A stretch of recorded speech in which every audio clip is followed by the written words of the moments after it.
You're riding a big car. Now, you're walking in the street like anybody else, but you are the same person.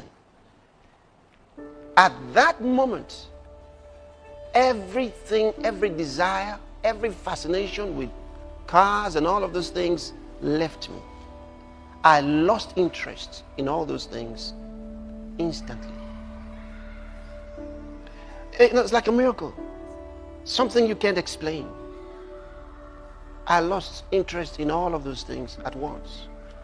I said, a moment ago you were there in that car, and right now you're walking like anybody else in the street, but you are the same person. A man's life doesn't consist in the abundance of things he possesses. And this is so important. Of course, on Wednesday nights, what I was about telling the congregation what had happened to me, how the car was gone, as I was telling them what happened, just about explaining, someone came up the platform with a paper, they had found the car. So I announced to them they had found the car, but I wouldn't drive that car again. I'd lost interest. And since that time to this time, not fascinated with those things. They don't mean anything. They don't mean anything. You're the same person. Wish to fulfill the call of God in your life. That's the most important. Have a different kind of desire. Nothing in this world satisfies. And you see, God will bless you faster than you can make releases. Let me put it this way, because sometimes when we talk like this, there are those who say to us, but if you keep giving, you may never have anything. You just keep giving. Why pastoring? I loved cars. I loved to drive. I still love driving. Several years ago. So I looked at the car. I liked it. I wanted it. I bought it. Look at it shining. You wish you could drive it out and be outside at the same time and be looking at it. One day,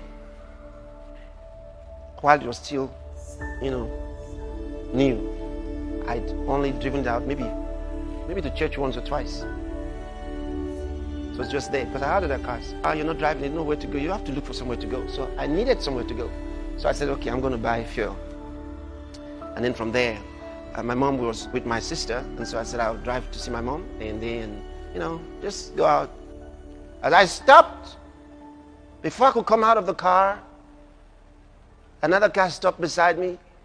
And some guys jumped out with guns. Two of them in front of me just releasing bullets into the air. They were just like, it was fun for them. They just stood there. And the others came to the doors. One said, come down, shout. And the street was neat in seconds. For some reason, beyond explanation, I walked away from there. And it's like, like they didn't see me. I don't know how, but I just walked away.